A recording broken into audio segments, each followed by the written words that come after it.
dan juga inovatif dalam memecahkan suatu permasalahan, sehingga dapat mengupayakan manfaatnya apa, peluang itu yang bisa dihadapi setiap harinya.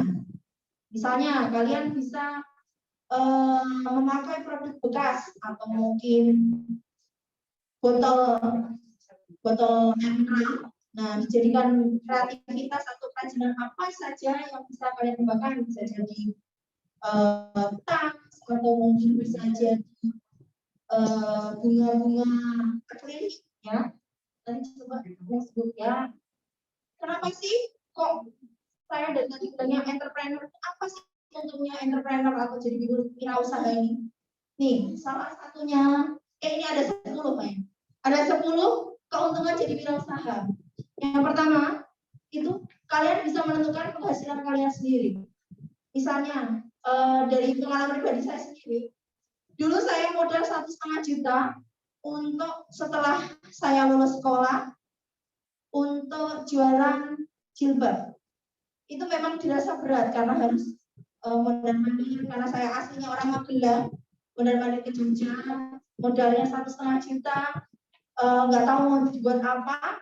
Saya beli kain, terus saya, kalau perempuan mungkin tahu ya, di rolsum apa di obras untuk pinggiran dijadikan hijab. Dari modal 1,5 juta, alhamdulillah modal saya kembali dalam waktu 3 bulan. 3 bulan sudah kembali. Saya kembalikan karena dulu pinjam modal ke orang tua. Nah, ini kita menentukan sendiri penghasilan kita. Walaupun modalnya agak berat ya, 1,5 juta, tapi saya optimis bisa mengembalikan uang itu dengan kondisi tidak kurang. Jadi saya, pengalaman pribadi saya sendiri, 1,5 juta bisa saya kembalikan dalam waktu 3 bulan, dan setelah itu alhamdulillah bertambah terus karena permintaan makin banyak. Nah, di sini jadi wirausaha itu juga harus bisa mengembangkan potensi diri. Saya dulu pemalu kalau promosi via media sosial ataupun WhatsApp, jualan di Instagram gitu. Saya pesimis kalau misalnya ada yang mau beli, ternyata alhamdulillah lancar mengembangkan potensi marketing saya. Nah, jadi keuntungan lainnya lagi ada yang saya suka, yaitu saya tuh suka dengan melihat motif-motif dari kain. Jadi bisa saya jadikan hijab, pinggirnya saya kasih bolsum, di rolsum, di obras, nanti motifnya berganti-ganti. Nah, setiap bulan saya ganti, dan harus kita punya target marketing sendiri. Nah, nanti ini mental kita memimpin usaha kita sendiri. Bagaimana kita mengupayakan. Jadi harus satu hari harus dapat penghasilan berapa nih? Kita mau misalnya mau beli bedak, mau beli lipstik, mau beli baju, ya dari hasil uang keuntungan dari kita jualan itu sendiri. Lalu menciptakan perubahan. Ya, saya dulu mikirnya setelah lulus dari S1 pengennya jadi kerja kantoran atau paling enggak jadi PNS. Buktinya saya merubah mindset saya sendiri. Bagaimana saya bisa merubah bahwa tidak selalu dan tidak melulu pekerjaan kantor itu yang menghasilkan uang, tapi kita bekerja di rumah juga bisa menghasilkan uang sendiri. Kita bisa mengatur sendiri, kita bisa menentukan gaji kita sendiri, tergantung keuletan dan tekad kita dalam menjalani usaha tersebut. Kemudian membantu membuka lapangan kerja baru. Nah, karena saya tidak ada karyawan baru, jadi saya mengupayakan sendiri. Nah, akhirnya saya menjadi pekerja kantoran sekarang. Karena kesulitan mengalami mengatur waktu, karena sekarang sudah punya keluarga, pikirannya sudah terbagi-bagi. Nah, ini paling tidak kalian harus punya wawasan baru yang banyak untuk terkait entrepreneur atau wirausaha. Kalian harus punya gambaran bahwa wirausaha itu dari modal kecil itu bisa menjadi besar. Bagaimana kalian bisa mengupayakan dengan maksimal.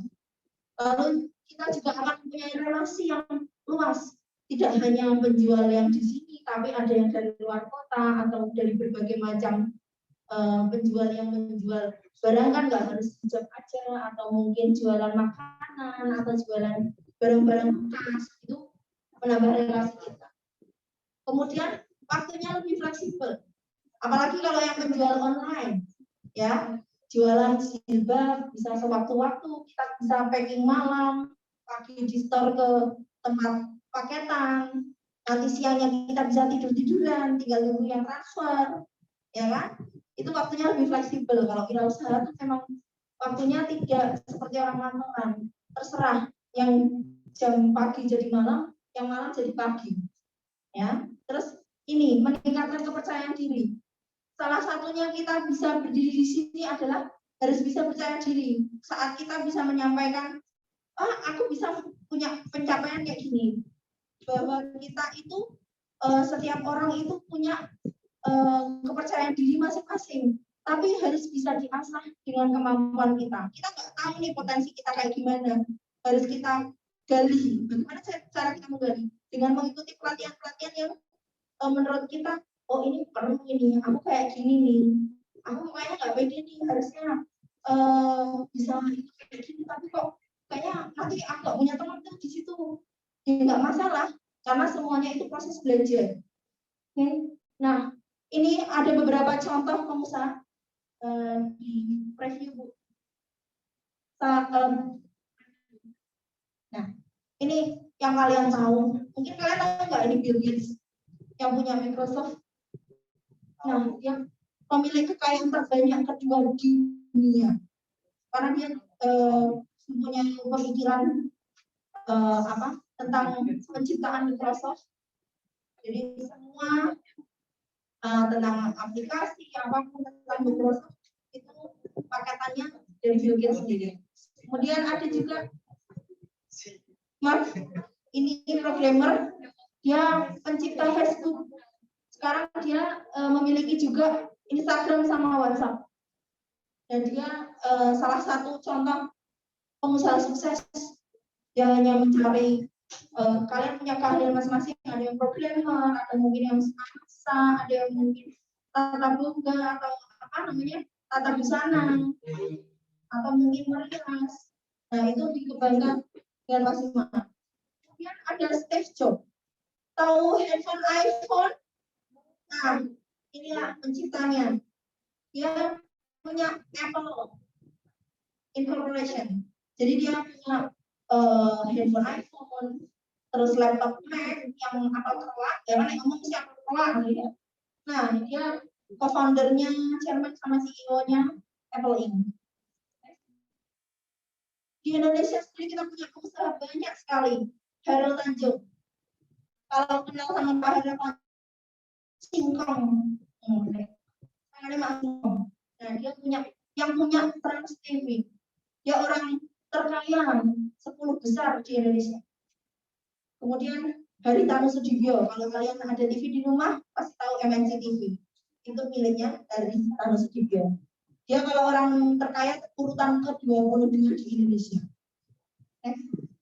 Nah, ini ada almarhum Bob Sadino, dia bisnis di pangan dan peternakan. Nah, dia juga orang 10 terkaya di Indonesia. Lalu ini kemarin yang Pak Sandiaga gagal mencalek. Nah, ini dia punya PT Saratoga Investama sendiri.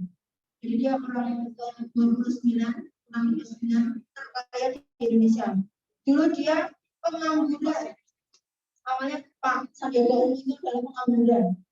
Akhirnya dia berpikir bagaimana caranya saya bisa bekerja tanpa harus ikut orang. Dia minta saran dari teman-temannya dan akhirnya bergabung dengan teman-temannya, punya usaha sendiri, investasi kecil-kecilan, lama-lama dia punya pertambangan dan juga apa lagi ya, lupa saya, pertambangan sama ini bisnis supermarket kecil-kecilan yang sekarang sedang dikembangkan di Jakarta. Kalau kalian sering lihat beritanya Mas Sandiaga, ya. Nah, untuk generasi Z, Y dan Z itu hampir sama. Kalau generasi Y itu suka sekali dengan zona nyaman, tidak mau kayak saya di sini. Kayaknya maksudnya generasi Y ini suka dengan zona nyaman. Jadi padahal kalau entrepreneur itu jangan sampai kenal dengan zona nyaman. Saat kenal zona nyaman, kita tidak akan mau berkembang, kita tidak berani mengambil resiko. Karena apa? Tantangan di depan itu semakin banyak. Dan kalian yang generasi Z suka hal-hal yang instan. Daripada bikin mie, ngolah sendiri mending pakai Indomie, ya kan? Atau mungkin kalau misalnya mau bikin roti ulang tahun, daripada repot-repot buat, kenapa nggak beli aja? Kan kebanyakan seperti itu. Ya mungkin dalam hati, oh kok ya bener ya, kok ya bener ya generasi Z seperti itu. Nah, yang harus dihindari dari generasi Z yang ini, kekurangannya adalah menyukai hal-hal instan dan tidak mau mengambil risiko. Itu bukan salah satu karakter untuk orang-orang entrepreneur yang sukses. Jadi kalau mau jadi entrepreneur, harus siap mengambil risiko, jangan suka yang instan-instan. Cintailah proses, karena proses itu akan membuat kalian itu kuat dan menjadi kalian tahan banting. Nah, mindset. Mindset sendiri apa sih? Yaitu sumber pikiran ataupun kesadaran yang menghasilkan pikiran. Itu mind. Apa yang kita pikirkan, apa yang kita ketahui, apa yang kita punya ide-ide baru atau perasaan apapun. Nah, itu harus sesuai dengan setnya, harus meninggal apa? Kalau yang set ini sendiri mendahulukan peningkatan kemampuan, sesuai enggak dengan kemampuan kita. Nah, jadi kalau mindset sendiri itu kepercayaan yang mempengaruhi sikap kita terhadap sesuatu dan pandangan masa depan kita. Jadi apapun yang kita pikirkan itu yang akan terjadi. Jadi kalau kalian mikir, oh aku besok jadi orang sukses, insya Allah bisa jadi orang sukses. Karena tergantung ikhtiarnya dan usahanya bagaimana. Oke, next. Nah, karakter entrepreneur yang seperti apa sih yang dibutuhkan? I'm independent. Independent itu adalah mandiri. Dia harus mandiri, tidak bergantung dengan orang lain. Seperti yang tadi sudah saya katakan, kebanyakan wirausaha itu mulai bukan dari pegawai kantoran, tapi dia punya usaha sendiri, menciptakan lapangan pekerjaan sendiri. Lalu dia harus punya fokus terhadap tujuan. Fokusnya pengen apa? Pengen bisa jadi sukses. Saya harus fokus ke tujuan itu. Jangan sampai terganggu atau terdistract ya. Kan kebanyakan nih mau jadi pengusaha, kok kayaknya yang di depan itu banyak banget namanya nggak bisa kayak gitu. Dan itu ada optimis juga. Optimis itu pengaruh yang sangat besar buat kita. Optimis itu perlu dan penting. Kepercayaan diri kita terhadap kemampuan kita itu juga akan terasa di situ. Lalu open minded. Jadi pikiran kita tuh harus terbuka. Jangan mau kita egois dengan pikiran kita sendiri. Harus mau menerima masukan, harus mau menerima kritikan, ataupun misalnya inovasi baru harus sering dikembangkan. Nah, yang paling penting itu adalah independen dan action. Kenapa paling penting? Semua usaha kalau tidak ada aksinya buat apa? Ya kan? Independen juga seperti itu. Oke, next. Ya, you are what you think. Apa yang kamu pikirkan adalah yang kamu dapatkan. Kamu bakalan jadi apa yang kamu pikirkan. Kalau mau jadi orang sukses ya insya Allah jadi orang sukses. Kalau kamu jadi orang mageran ya mageran aja. Karena nggak ada yang kamu kerjakan, tidak ada yang kamu upayakan. Nah, di sini di generasi Z sendiri harus ada yang namanya pemenuhan diri atau self fulfilling. Kalian harus tahu bahwa gunanya mindset itu sangat penting untuk diri kalian sendiri untuk pengembangan diri ke depannya. Jadi self fulfilling sendiri ini yaitu mempercayai sesuatu dan menjadikannya kenyataan.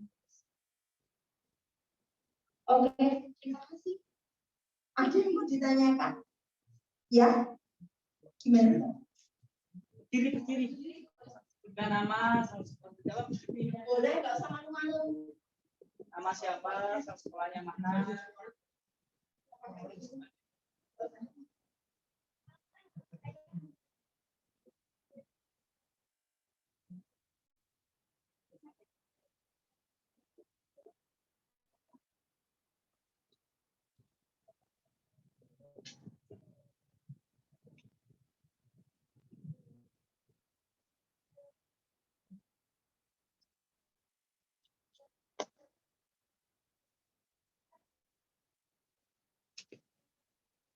Waalaikumsalam.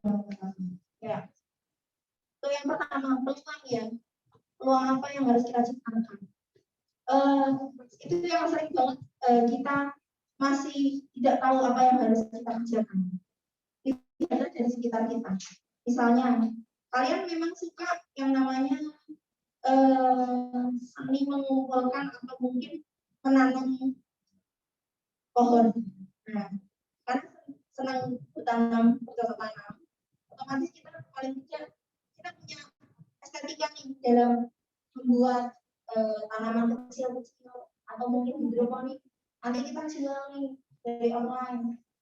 Nah, itu yang kecil, yang maksudnya dari tanam-tanaman ya. Kalau mungkin punya keahlian atau keterampilan, misalnya merajut atau mungkin menjahit atau mungkin membuat apa ya bunga-bunga dari plastik sedotan. Nah, itu bisa dikreasikan. Sebenarnya itu banyak sekali, cuma kadang kita tidak tahu. Oh iya ya, kayak gitu. Atau mungkin suka hal-hal yang namanya estetika menggambar. Kita dari bulatan gambar kita kan kita nggak tahu ya kalau ternyata kita bisa iseng-iseng gambar terus diwarnain terus oh ini kayaknya bagus pakai ini kan sekarang udah ada aplikasi ya kalau untuk menggambar-gambar nih. Nah coba kalian print terus kalian gambar pakai pensil warna mungkin itu langsung dijual bisa. Mungkin memang nggak mahal awalnya tapi saat kalian sudah menyukai hal itu menjadi nilai jual itu semakin meningkat. Biasanya kalau nilai jual itu semakin meningkat itu kalau kita sudah mulai banyak relasi, banyak kenalan atau mungkin sering promosi. Gak mungkin kan kalau misalnya sekarang nih cewek-cewek misalnya beli make up nih mereknya Wardah. Mungkin dulu awalnya nggak terkenal Wardah, tapi kan ya sering gencar-gencarnya dan sering berinovasi, entah nanti warnanya berbeda-beda lipstiknya, terus tempatnya yang tadinya biasa aja terus jadi gold, terus ada yang hijaunya. Itu tuh memang harus berinovasi. Peluang-peluang itu yang kadang tidak kita pahami. Terus sejauh itu paham ya Mbak ya? Nah, terus untuk yang pertanyaan kedua, bagaimana untuk meningkatkan usaha yang sudah terpuruk? Nah, usaha terpuruk itu adalah proses, Mbak. Namanya orang usaha itu hukumnya haram untuk putus asa. Karena setiap usaha itu ada naik turunnya, ada untung ruginya. Kalau nggak mau rugi, nggak usah usaha. Nah, itu memang udah patokannya seperti itu. Memang nggak apa-apa, terpuruk itu prosesnya. Jadi memang harus digeluti lagi dengan kuat. Proses itu proses. Ya. Jangan membenci proses. Proses itu mendewasakan kok. Dan itu bakalan menjadi pengaruh untuk selanjutnya. Ada usaha di rumah? Usaha apa? Enggak ada. Belum ada. Ya. Oke, ada lagi pertanyaan selanjutnya? Ampun. Yuk, monggo. Selanjutnya Bu Cahya. Oh, Pak Imam.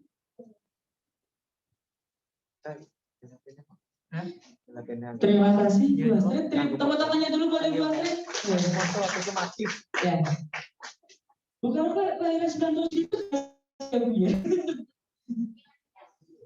Iya, jadi kalau menurut saya milenial itu bukan era kita, bukan era 90-an ya Bu ya. Itu jadi tahun berapa ya? Milenial. 2000. Milenial kan 80-an gitu. Ya, sampai 95. Ya, itu jadi kadang-kadang orang apa kita generasi milenial, anak-anak nih tahun 2000 ya generasi apa namanya dulu Abibu atau apa gitu loh, baby boomer dan lain-lain, saya mulai sampai lupa.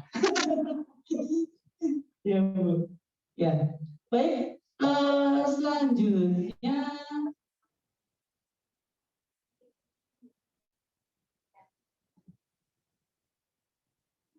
tadi pertanyaan dari siapa? Saya dari SMA Negeri 1 mana? Anda Semanik, oke. Kritis banget.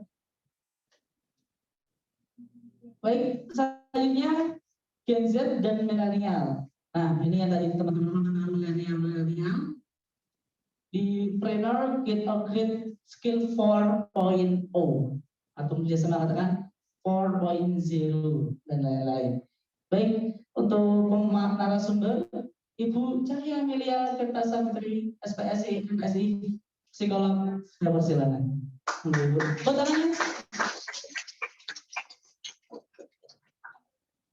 Baik, terima kasih Kak Imam ya. Assalamualaikum warahmatullahi wabarakatuh. Oke, ini kalau sudah lemes ya, sudah sarapan belum ya? Oke, selamat pagi.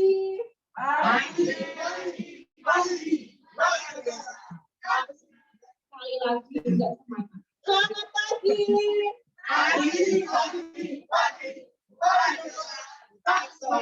Oke, coba sekarang sebagai tim Saka itu berdiri dulu.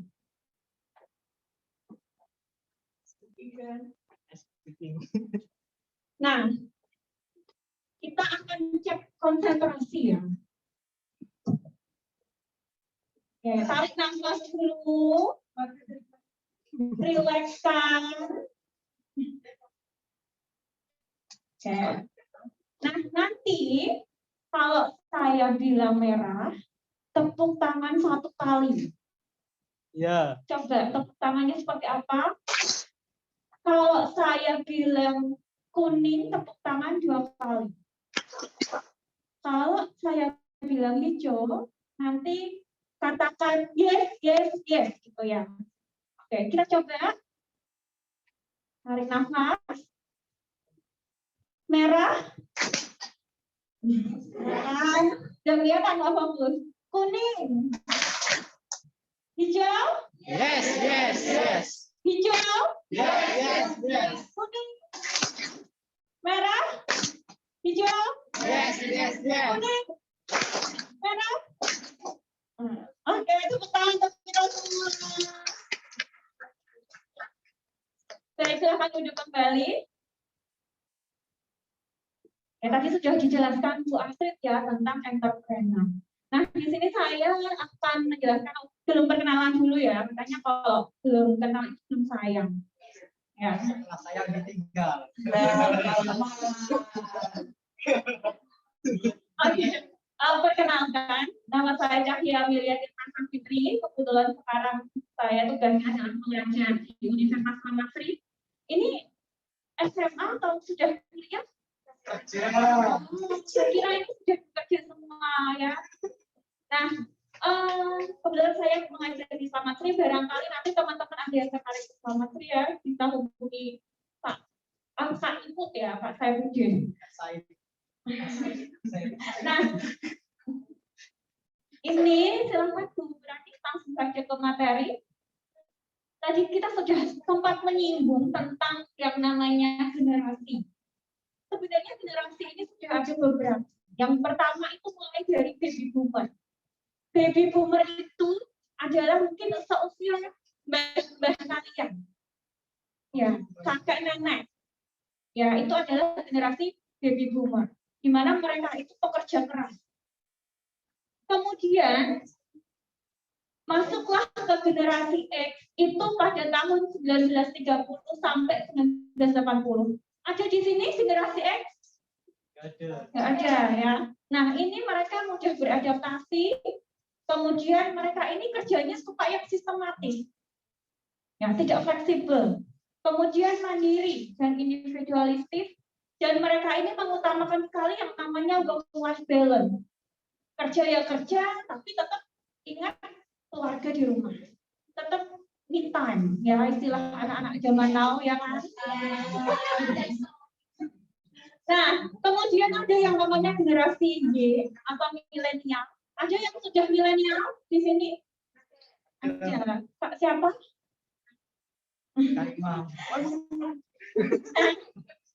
Generasi milenial itu sudah mereka ini sudah independen, banyak akal, sukanya lalu menyukai fintech dan juga suka tantangan baru yang membuat mereka ini juga harus berlimit gitu. Ya, mereka menyukai sekali tantangan-tantangan dan mereka juga lebih demokratis. Oke, next. Nah, ini adalah generasi Z.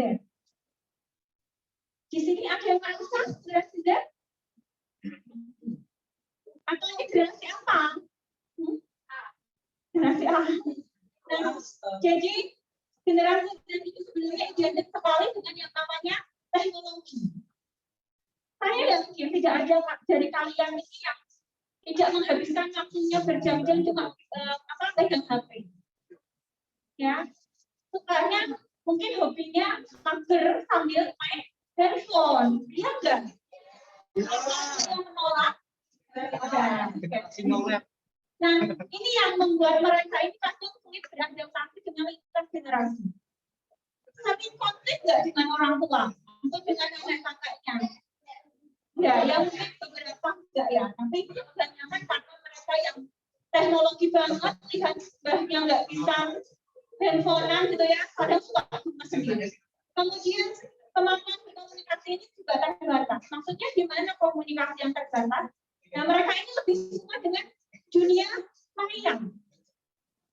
Nah, sosmed kadang sama teman aja yang diajak ngobrol aja di handphone, yang di depannya nggak sering diajak ngobrol gitu ya. Kemudian cenderung dia cemas. Sekarang siapa yang nggak cemas? Mikirin masa depan pasti cemas ya, apalagi teman-teman ini di masa-masa quarter life crisis ya mungkin. Kemudian juga, nah positifnya kalau teknologinya itu luar biasa, cepat nangkep. Ya, apalagi kalau update status. Luar biasa ya kan. Tapi kalau giliran baca pelajaran, males ya, Masya Allah. Kemudian mereka juga orang-orang yang kadang susah diatur sehingga pengennya jadi entrepreneur. Oke, saya mau tanya dulu salah satu. Cita-cita kalian apa sih? Siapa yang mau menjawab? Oh, nggak punya cita-cita. Anggota DPR.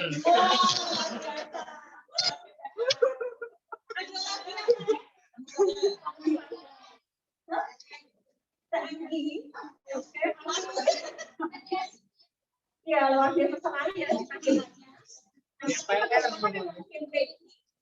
di mana-mana biasanya itu lebih ke mereka jadi pengusaha. Nyatanya apa? Banyak sekali yang namanya perusahaan startup.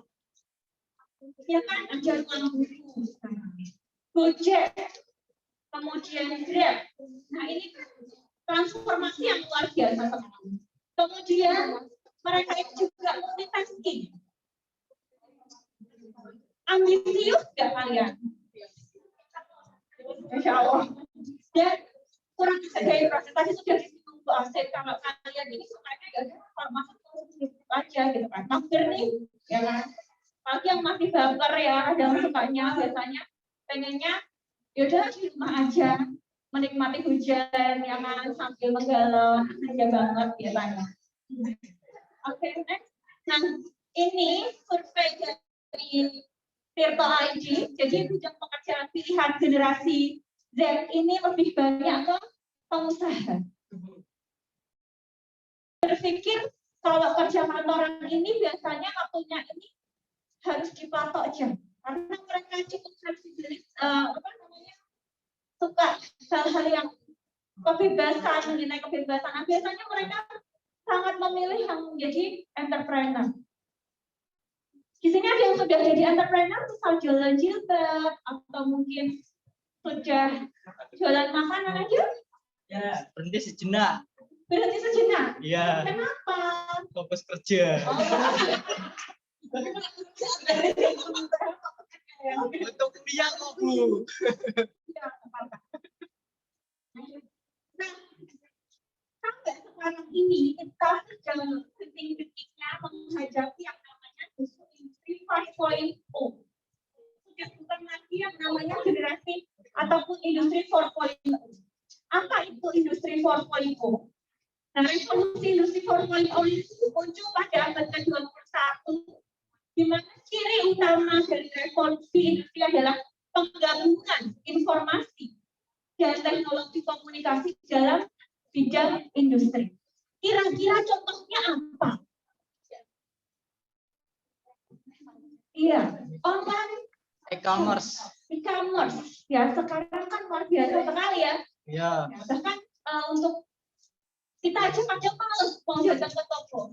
Kalau udah Shopee, wah luar biasa ya, menghabiskan waktu berjam-jam ya, sampai Shopee pay-laternya membengkak. Pinjol. Oke.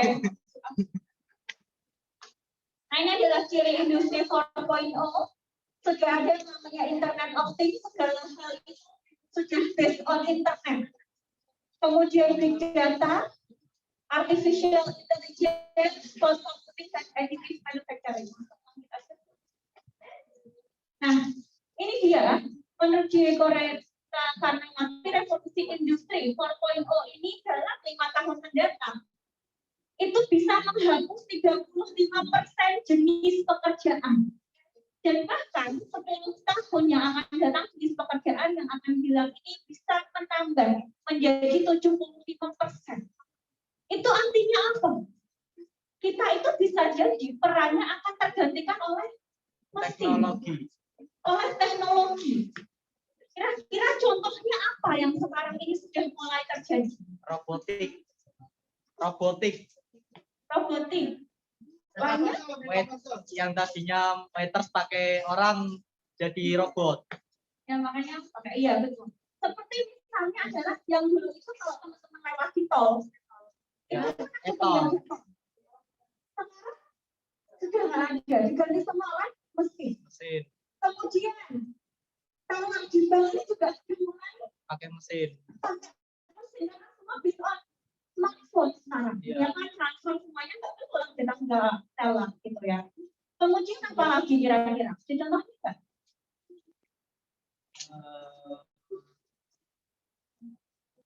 Istri. Ya, petani dan lain-lain ya. Kemudian yang kan sangat banyak sekali kalau kita mungkin sekarang itu berpikir nanti mau jadi ini, belum tentu harus di masa depan. Ya, kecuali memang pekerjaan yang kita harus bertemu dengan klien seperti itu. Nah, ini tadi ya contohnya. Dulu kita kalau petani itu masih sawah seperti itu ya. Kemudian sudah saat ini sudah ada mesin khususnya. Lalu ini yang sudah terjadi adalah pasar. Dulu kita kalau orang tua itu kan sering banget ke pasar tradisional ya. Ya.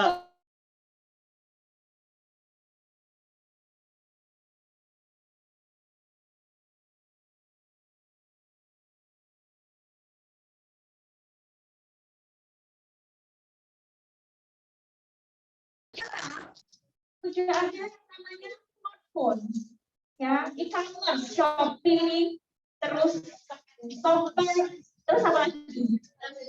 Nah, laku. Kita nggak perlu datang langsung, barangnya sudah cukup akan datang ke tempat kita, gitu ya.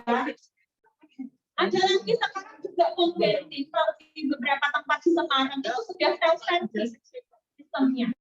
Kita nggak disita, tapi kita mesti sendiri. Nah, kemungkinan mungkin beberapa tahun lagi kita juga sudah tidak ada pasir, tapi semua adalah self-service di beberapa toko, begitu. Nah, ini tadi adalah tantangan dan peluang untuk di industri 4.0. Bisa kita lihat ya. Jadi tantangan ke depan itu sangat berat. Apa aja? Yang pertama, bisnis ini sudah mulai beragam. Kalau dulu kita bisnis kan paling hanya berpikir itu aja. Apa sih paling makanan? Makanan juga paling itu aja gitu. Sekarang makanan itu banyak banget macamnya. Banyak sekali loh. Setiap hari itu pasti ada inovasi-inovasi baru. Kemudian teknologi juga semakin berkembang pesat.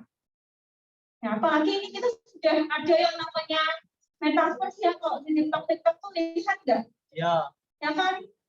Lalu ada yang kompetisi ini yang nantinya akan teman-teman hadapi bersaing dengan banyak orang untuk bisa mempertahankan apa yang diinginkan, apapun kira-kira itu ya. Nggak harus di entrepreneur, tapi ketika nanti teman-teman di perusahaan misalnya, saingan itu lebih ketat. Karena kompetensi yang dibutuhkan, skill yang kita butuhkan akan semakin besar. Oke, halo. Hai. Hai. Halo. Halo. Nah, oke.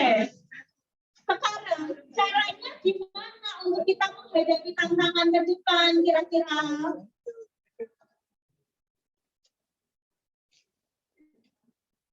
Apa yang harus kita bawa menjadi bekal untuk ke depan? Nanti ketika kalian bekerja, ketika kalian menjadi entrepreneur itu apa sebenarnya? Mental. Itu aja, itu pasti. Tapi bisa nggak kita mempertahankan itu? Kalau tidak ada yang namanya skill. Nggak bisa Apa skill? Bukan skill ya, skill. Kemampuan. Apa namanya? Kalian. Coba bilang skill itu. Skill.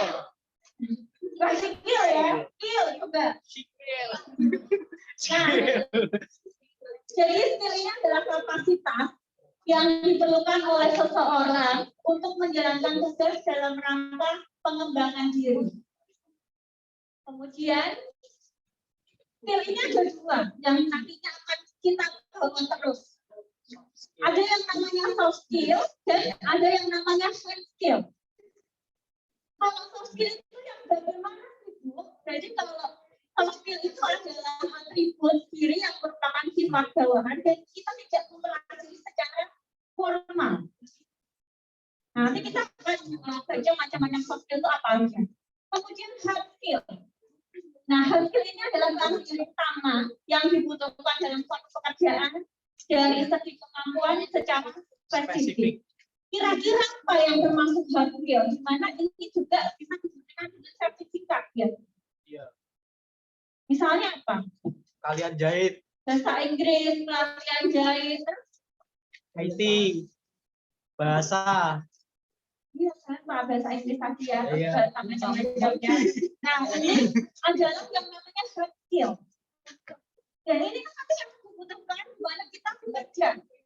Ya kan, biasanya kalau di dalam pekerjaan itu akan menuntut misalnya teman-teman harus bisa bahasa Inggris ya, atau bahasa Mandarin misalnya.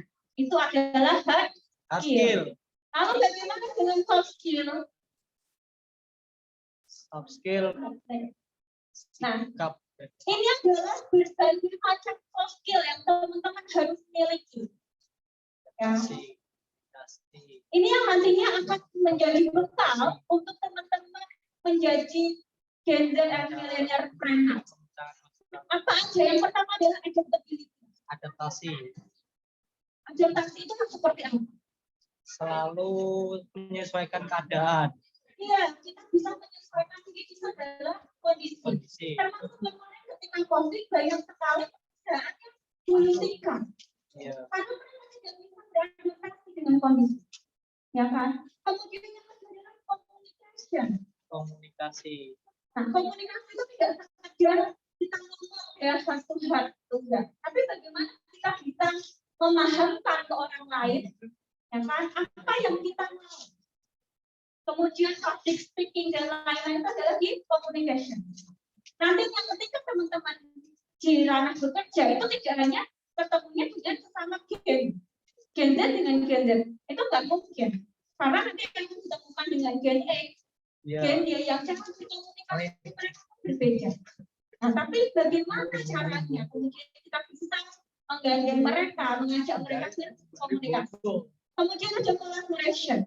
Ketika nanti teman-teman jadi pengusaha itu, tidaknya teman-teman bisa berkolaborasi dengan segala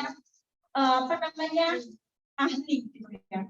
Kemudian ada problem solving, kita juga dituntut untuk bagaimana memecahkan masalah. Ketika kita terjadi kerugian, kita mau bagaimana ya plan A, plan B, kita harus punya itu. Lalu ada yang namanya leadership. Nah, inilah yang tidak semua orang itu milik. Bagaimana kita bisa mengembangkan orang lain, ya kan? Kemudian bagaimana kita bisa menjadi bos ya, leader yang baik, bukan sebagai bos yang cuma menyuruh aja, misalnya seperti itu. Lalu ada kreatif dan inovatif. Kalau kita melihat tantangan tadi, ketika kita dituntut nantinya bisnis yang akan berjalan di masa depan beragam, kita harus punya ini, inovasi. Ya, gimana sih itu pisang goreng kok jadi 2.000 bisa jadi harga 15.000? Diapain? Kasih coba,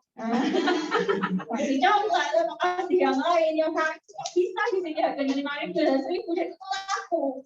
Nah, ini kan perlu hal kreatif dan inovatif. Dan jangan lupa untuk keep learning.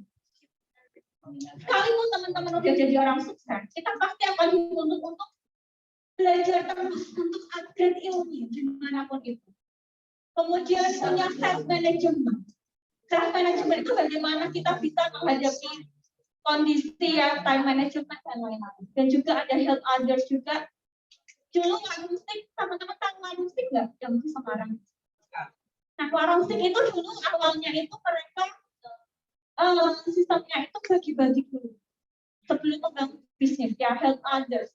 Kemudian sampai sekarang dia bisa mengembangkan bisnisnya sampai ratusan konten. Lalu bagaimana cara kita mengembangkan skill yang nantinya bisa sebagai bekal kita untuk masa depan? Yang pertama adalah berlatih terus. Kemudian teman-teman harusnya bersyukur ya bisa kenal di organisasi ini. Ya, karena teman-teman nanti ketika kita mau belajar banyak orang, banyak masukan, nah itu juga akan meningkatkan skill kita. Bagaimana cara kita menghadapi konflik dan lain-lain itu biasanya didapatkan dari yang namanya komunitas dan organisasi. Tepuk tangan dulu dong. Kemudian belajar dari berbagai literatur ya. Sekarang belajar itu kan gimana saja bisa. Gak harus kita kemudian ke perpus baca buku, enggak ya. Di handphone semua akses itu bisa masuk. Lalu ada mengikuti kursus juga, ya. Mungkin public speaking dan lain-lain yang memang teman-teman minati. Dan fokus dengan keterampilan yang ingin dikuasai. Sampai di sini, saya ingin menampilkan sesuatu. Semoga itu bisa menginspirasi teman-teman.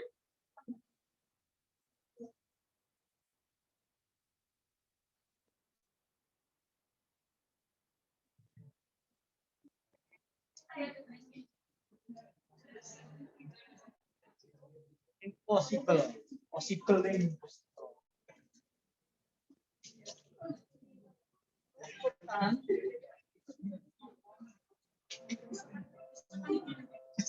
Kemarin esok lagi satu.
Ada.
Oke.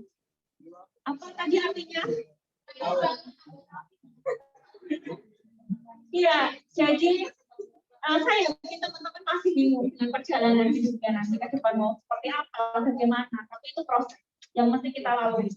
Ya, tapi yang jelas ketika teman-teman sudah ingin melakukan sesuatu, lakukan saja tanpa ragu rasa. Karena semua mimpi, semua cita-cita itu kita bisa mulai ketika kita percaya.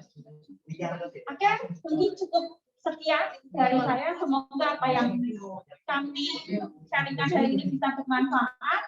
Assalamualaikum warahmatullahi wabarakatuh. Sekali lagi, selamat pagi. Pagi. Sudah semua.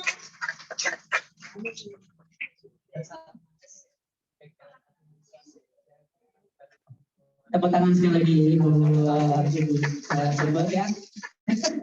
Sangat luar biasa sekali. Oke, saya kasih semangat dulu. Yang ingin jadi pengusaha katakan saya. Nah, gak aja nih. Gak jadi pengusaha. DPR. Mendengar aspirasi rakyat. Yang ingin jadi pengusaha katakan saya. Gimana ini Bu? Saya. Jadi kalau apa teman dari di sini tuh kurang motivasi untuk jadi pengusaha. Karena mereka beresiko uang modal dari mana, takut gagal dan lain-lain. Nah, makanya kalau jadi teman-teman sebenarnya ada usaha yang enggak mengaruhi kemudian Ibu ya. Jadilah reseller. Kamu ambil barang dulu, itu sering alhamdulillah saya sudah melakukannya dengan kalian teman-teman punya relasi dan lain-lain. Ambillah contoh atribut pramuka. Dulu saya sering seperti itu. Ketika di kampus ada acara pramuka, saya ambil dulu nih dari langganan saya bilang, bos, spesial Jawa sih. Bos, saya ambil barang dulu ya. Nanti kalau susah tak kembaliin. Ya, dan dia percaya dong. Saya nggak ninggal KTP ataupun kartu mahasiswa enggak. Dan saya cuma untung per item itu 2.000. Per item cuma 2.000 sampai 3.000, tidak sampai 10.000 enggak. Karena apa? Prinsip saya, yang penting saya laku banyak dulu. Untuk masalah hati, untung itu urusan nomor tidak rolas, gitu. Oke, kita bangun semangat lagi yuk. Yang ingin sukses katakan saya. Yang ingin cita-cita yang tercapai katakan saya. Yang ingin Oke, yang jadi PNS, ya, yang jadi pengusaha sedikit, yang ingin jadi guru saya, yang ingin jadi lumayan alhamdulillah banyak Bu, ada 2.000 orang. Selanjutnya,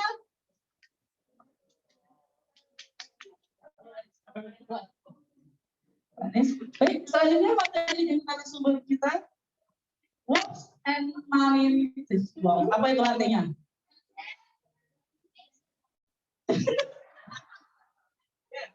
Ya, intinya seperti itu nanti akan dijelaskan oleh Ibu Lela Tuhanisa, SPD, MPD Kals, kami persilakan.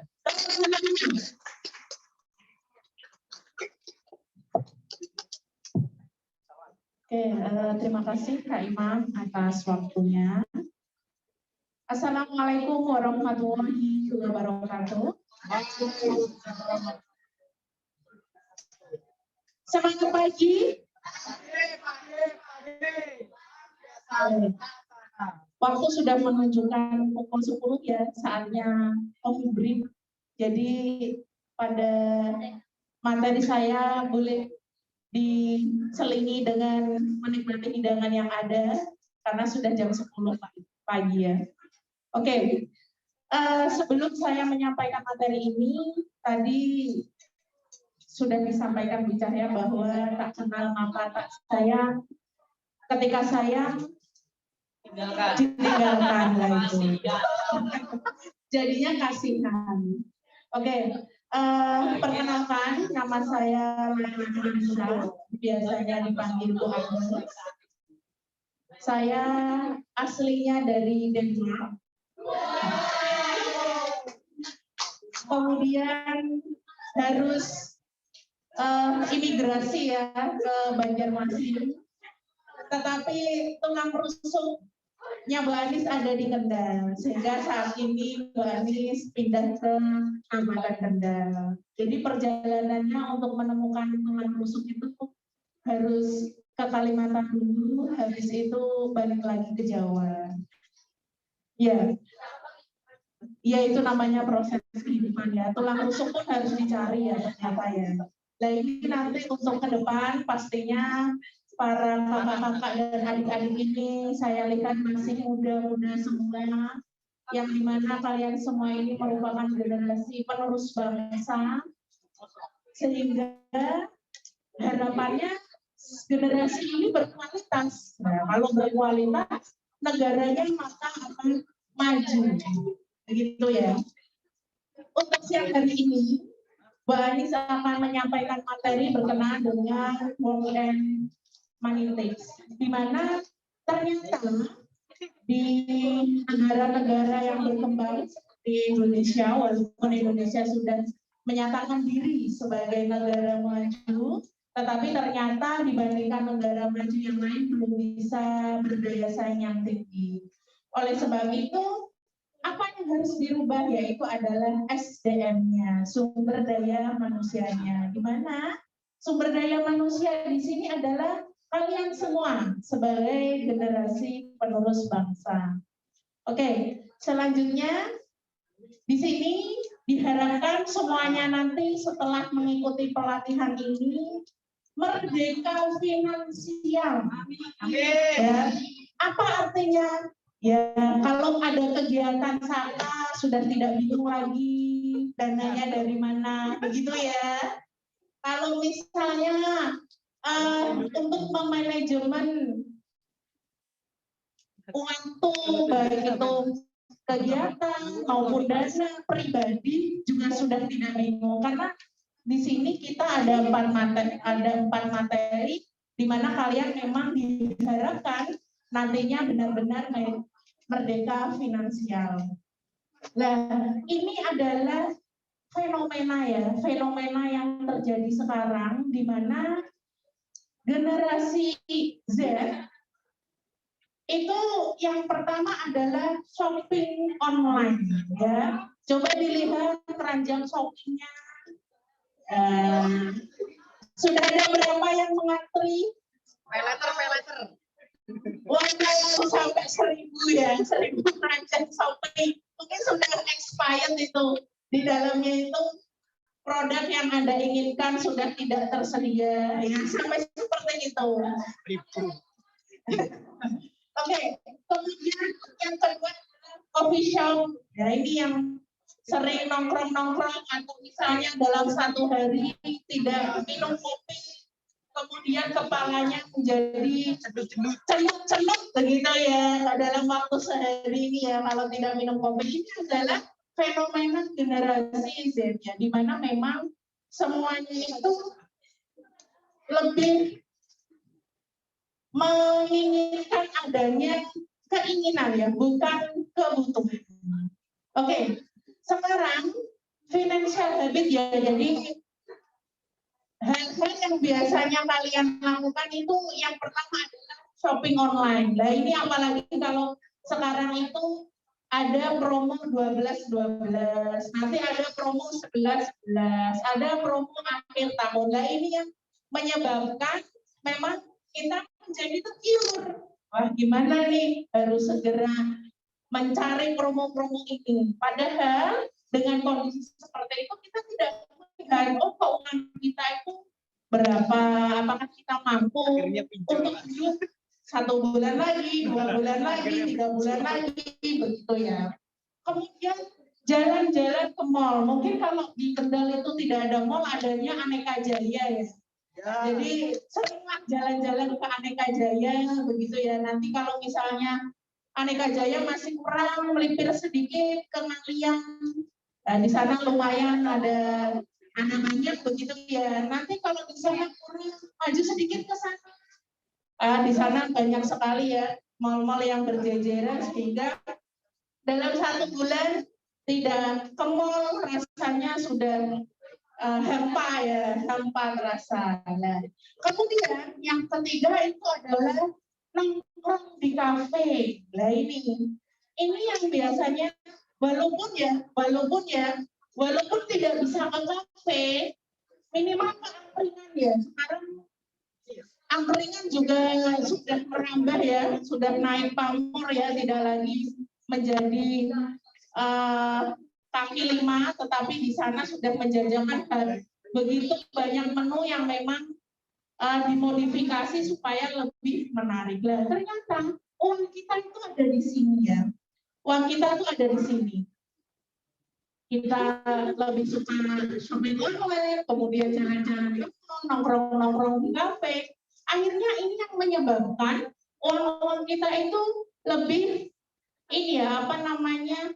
menguap begitu ya, menguap karena habis. Yang kita dapat income tapi habis.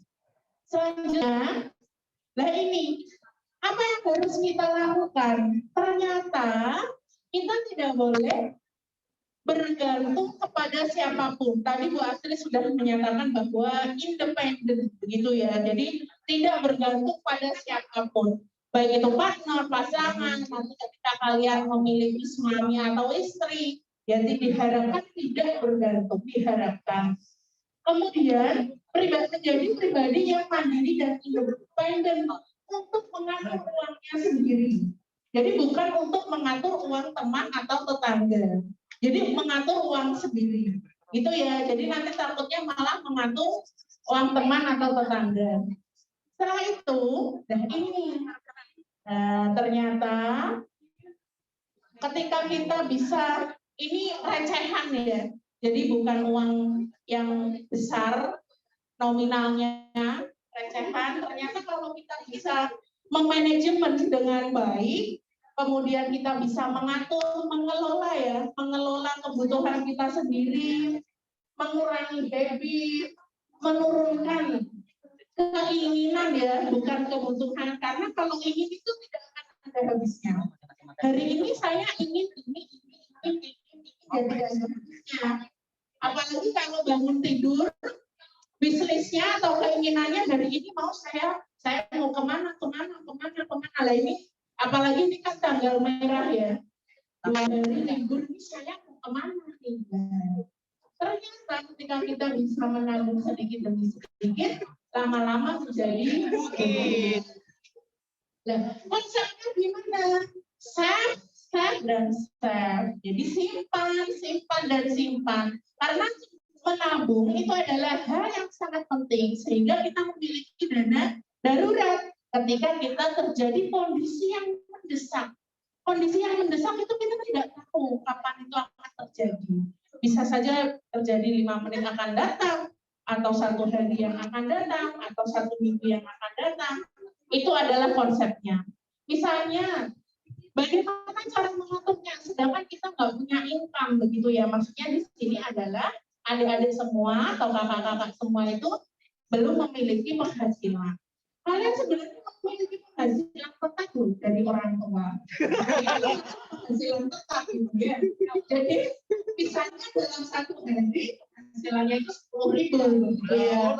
Nah, kita bisa save, dan save. Bagaimana meminimalisir uang 10.000 itu tidak habis semua. Kita gunakan hanya 40% atau 50% atau 30%. Nah, ini sangat membantu ketika nanti kalian itu dalam 1 bulan bisa dikalkulasi berapa jumlah pendapatan yang kalian miliki. Karena ternyata, oh di sini tuh siapa yang berpenghasilan tetap? Ya ternyata adalah adik-adik semua.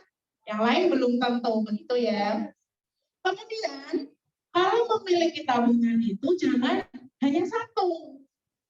Jadi dipecah, oh ini ada tabungan yang jangka pendek dan tabungan jangka panjang. Bagaimana?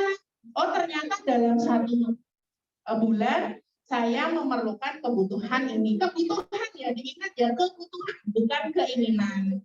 Terus nanti misalnya dalam 1 semester atau 1 tahun saya ingin atau saya memiliki kebutuhan untuk membeli apa, lah itu harus ada tabungan jangka pendek dan jangka panjang. Dan ini ketika mendapatkan income, nah ini ya, pengennya itu shopping. Nah di sini beli make up, ya sekarang skincare ya, lebih ke skincare, kemudian baju, hobi, dan lain-lain. Ini tuh kalau bisa dikurangi atau ditiadakan. Kalau misalnya bajunya bisa digunakan dalam waktu 1 semester atau 1 tahun, ya tidak usah. Kalau kita mengikuti gayanya orang-orang Korea, ya pastinya tidak bisa diterapkan di Indonesia karena di sini adalah musimnya tropis. Kadang tuh kita juga harus mengetahui, oh ternyata kondisi kita itu seperti apa. Kemudian baiknya itu menabung terlebih dahulu. Jadi jangan membeli terlebih dahulu. Sehingga di sini nantinya ketika uang kita itu bisa digunakan, kita tidak menyesal. Ternyata ada hal-hal di mana kita memiliki tabungan itu bisa digunakan untuk berbagi bersama di panti asuhan atau dana sosial. Karena dengan seperti ini kita bisa melakukan kegiatan yang baik ya, atau berbuat baik kepada sesama sehingga hal tersebut juga akan kembali ke kita. Nah ini ya yang tadi Bu Ani sampaikan bahwa need versus lifestyle, kebutuhan dengan gaya hidup ya. Jadi tentukan kebutuhan daripada gaya hidup. Beda antara kebutuhan dan kemauan atau keinginan. Jadi kalau kebutuhan memang kebutuhan kita sehari-hari, kalau kemauan atau keinginan ya pastinya tidak akan habis. List semua kebutuhan agar tidak over budget. Kenapa hal ini terjadi? Karena memang kalau kita melihat dengan perkembangan teknologi dan segala hal yang ada hubungannya dengan lifestyle, kita juga tidak harus memanajemen bagaimana gaya hidup kita supaya tidak over budget dengan keinginan kita. Ini ada lagi ya, sekarang itu anak-anak zaman Z atau generasi Z itu sudah pinter. Ternyata kita kalau mau belajar usaha itu sekarang sudah tidak lagi harus memiliki dana atau budget yang besar. Sekarang kalau mau beli saham itu sudah bisa dimulai dari Rp1.000. Tetapi harus belajar dulu karena memang saham ada yang sifatnya itu legal, begitu ada yang ilegal. Bahkan sekarang kalian saja sudah bisa membeli saham di perusahaan misalnya Indofood atau Pertamina dengan range yang sangat kecil. Jadi nanti ke depan umur 40 tahun tiba-tiba kalian sudah menjadi pengusaha. Di mana jangan orangnya yang bekerja, tapi uangnya yang Oke, demikian dari saya. Nanti untuk pertanyaan bisa di akhir sesi. Billahi taufiq wal hidayah. Wassalamualaikum warahmatullahi wabarakatuh.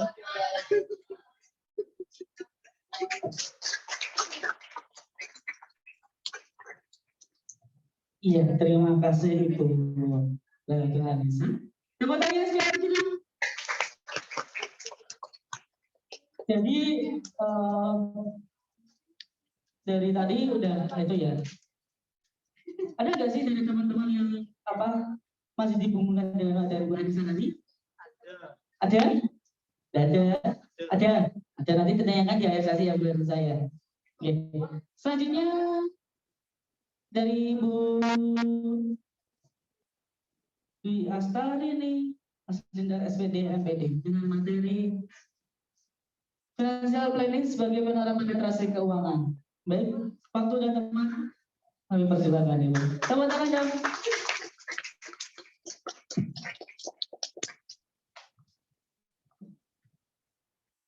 Baik, Assalamualaikum warahmatullahi wabarakatuh.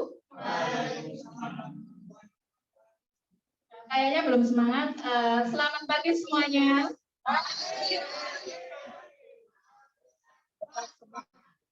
Baik, terima kasih atas waktunya. Sebelum saya mulai materi, akan saya sampaikan. Perkenalkan, saya Ibu Dwi Astarani Asenggar atau biasa dipanggil Bu Rani. Nah, saat ini Bu Rani sebagai pengajar di Fakultas Ekonomika dan Bisnis, tepatnya di jurusan akuntansi. Di sini ada yang SMK? Ada. Nah, mungkin dari kakak-kakak yang bergabung di sana mungkin nantinya ketika akan kuliah bisa menjadi salah satu bagian di UNIF. Nah, hari ini tema yang akan saya sampaikan yaitu kalau tadi di awal sudah disampaikan oleh Ibu Anis mengenai bagaimana generasi Z itu harusnya dalam mengelola keuangan itu harus lebih baik. Nah, di sini saya akan menyampaikan bagaimana financial planning atau sebagai suatu perencanaan keuangan dalam upaya penerapan literasi keuangan. Nah, ada pun yang saya bahas, yaitu kenapa sih perlu atau penting sebuah perencanaan keuangan. Yang kedua, bedanya kebutuhan dan keinginan. Kemudian yang ketiga, bagaimana langkah-langkah dalam perencanaan keuangan. Dan yang keempat, bagaimana cara memanfaatkan platform digital dalam perencanaan keuangan. Oke, kita harus ketahui bahwa manusia itu mengalami siklus kehidupan manusia mulai dari masa bayi sampai yang terakhir adalah masa tua. Dan pada teman-teman sama di sini, ini adalah memasuki masa dewasa, ya, di mana kita ketahui dari mulai masa bayi sampai dengan masa tua itu setiap tahapan dalam kehidupan manusia memerlukan kebutuhan dalam rangka mempertahankan hidup dan berkembang. Artinya, baik itu dari masa bayi, kemudian masa kanak-kanak, masa remaja, masa dewasa, masa matang dan mapan, serta yang terakhir adalah masa tua. Tentunya masing-masing dari masa ke masa selalu membutuhkan kebutuhan untuk mempertahankan hidupnya. Ya. Nah, ini yang seringkali teman-teman kurang dalam bisa melakukan atau membuat sebuah skala prioritas dari manajemen keuangan. Kenapa? Karena seringkali kebutuhan kita itu banyak, tak terbatas. Nah, apakah dari kebutuhan yang tak terbatas itu bisa kita penuhi semua? Bisa enggak kira-kira? Ya. Nah, maka perlu dibuat sebuah skala prioritas. Mana yang paling untuk kita utamakan? Ya, makanya upayakan dari skala prioritas itu teman-teman khususnya ya, yang di sini masih sekolah, yang mungkin sebagian besar terkait pemasukannya itu hanya berasal dari orang tua, atau ada yang sudah dapat penghasilan sendiri, punya usaha. Oke. Nah, baik yang sudah punya usaha sendiri atau yang masih memperoleh penghasilan dari orang tua, harus benar-benar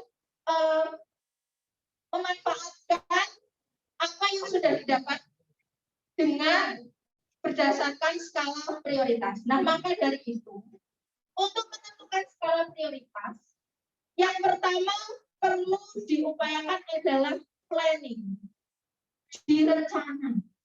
Kira-kira, coba kalau saya tanya, di sini rata-rata dapat uang sakunya berapa? 10.000 satu hari. Satu hari 10.000 itu habis semua.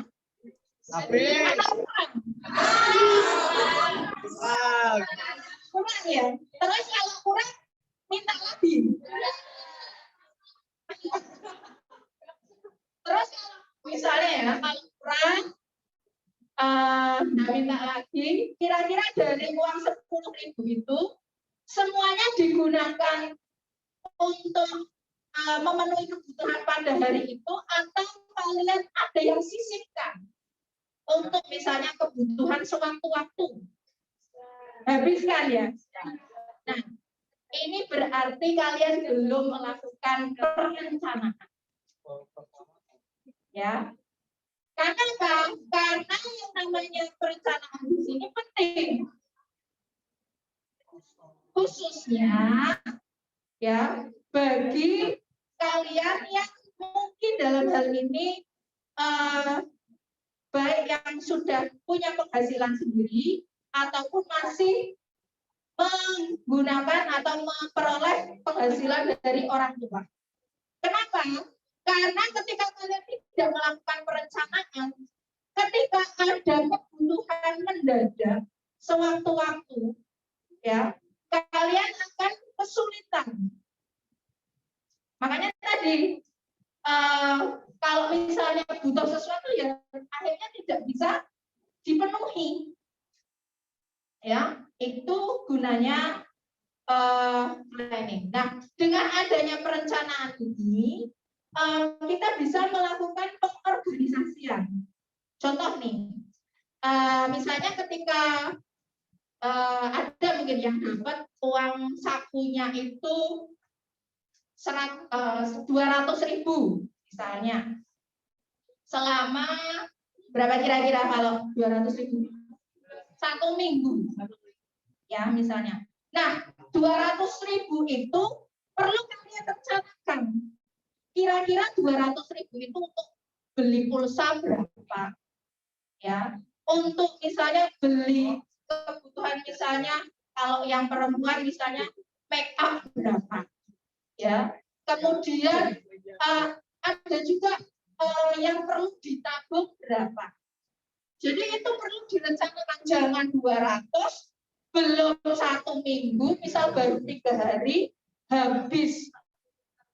Apalagi kalau pas masa-masanya tadi yang disampaikan 12-12. Akhirnya apa? Hari berikutnya harus puasa. Karena apa? Karena uangnya sudah habis. Nah, maka dari itu tadi perlu direncanakan. Setelah direncanakan, diorganisasikan.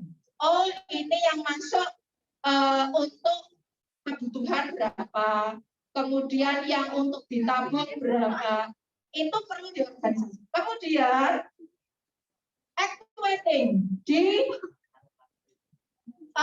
realisasikan. Jadi ketika memang sudah ditentukan berapa yang harus ditabung, berapa yang harus digunakan untuk memenuhi kebutuhan, itu bisa terlaksana dengan baik. Nah, ini yang mungkin agak sulit. Ketika sudah dilaksanakan perlu dikontrol. Ya, karena controlling di sini yang bisa mengontrol terkait penggunaan uang itu adalah siapa, yang diri kalian sendiri. Direm, ya. Jangan sampai justru uang yang kalian peroleh, ya, uang satu yang kalian peroleh itu habis, bahkan mungkin kalian harus utang sama temennya. Itu kan akhirnya dalam hal ini kalian kurang bisa melakukan sebuah manajemen keuangan. Maka dari itu perlu dilakukan mulai dari merencanakan, mengorganisasikan, activating, dan yang terakhir melakukan kontrol. Next. Nah, maka dari itu dari keempat tadi yang paling penting di sini adalah sebuah perencanaan keuangan atau financial planning. Jadi perencanaan sendiri itu adalah proses penetapan tujuan, strategi, pencapaian tujuan, serta langkah-langkah teknis yang dilakukan sehingga tujuan tersebut dapat tercapai dengan efektif dan efisien. Jadi kalau kalian di sini khususnya, misalnya kalian masih seorang pelajar, nah tujuan kalian apa? Oh, misalnya dari saya menjadi pelajar di sini, setelah lulus cita-citanya mau misalnya ada yang kuliah, ya, ada yang ingin bekerja. Tapi sebelum itu tujuan kalian apa? Misalnya lulus dengan hasil yang maksimal. Kan tujuannya itu. Ya, maka untuk mencapai tujuan itu ya perlu kalian rencanakan. Misalnya untuk biar bisa lulus dengan maksimal. Oh, misalnya kalian upayakan kebutuhan apa untuk mencapai tujuan tersebut. Misalnya dengan ada yang mungkin ikut bimbel, ya, ada yang mungkin membeli buku-buku untuk ujian dan sebagainya. Nah, itu adalah salah satu upaya kalian dalam melakukan perencanaan demi mencapai tujuan yang nanti akan kalian capai. Next. Nah, apa yang akan terjadi jika tidak ada perencanaan? Ya, tentunya ketika tidak melakukan perencanaan itu nanti kedepannya itu akan banyak menemukan kendala-kendala.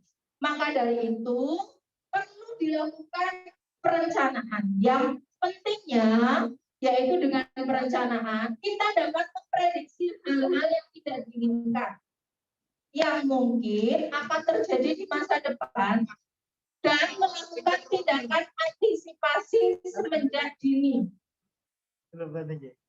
Kesimpulannya, baik kegiatan kecil maupun besar memerlukan perencanaan agar diketahui tujuan. cara mencapai, hambatan yang timbul, solusi pemecahan sehingga tujuan dapat tercapai. Nah, ini makanya tadi yang saya sampaikan, perlu perencanaan. Kenapa? Karena yang namanya kebutuhan itu kadang ada yang kebutuhannya itu muncul secara tiba-tiba. Contoh misalnya ya, kalau contohnya misalnya ketika sewaktu-waktu kalian contohnya sakit. Nah, kalau kalian tidak punya uang yang disisihkan, ya itu kebetulan misalnya orang tuanya juga uangnya sudah habis. Nah, itu bagaimana? Ya, maka perlu dilakukan perencanaan tadi yang saya sampaikan bahwa kadang yang namanya kebutuhan itu juga muncul secara tiba-tiba tanpa kita bisa prediksi. Next.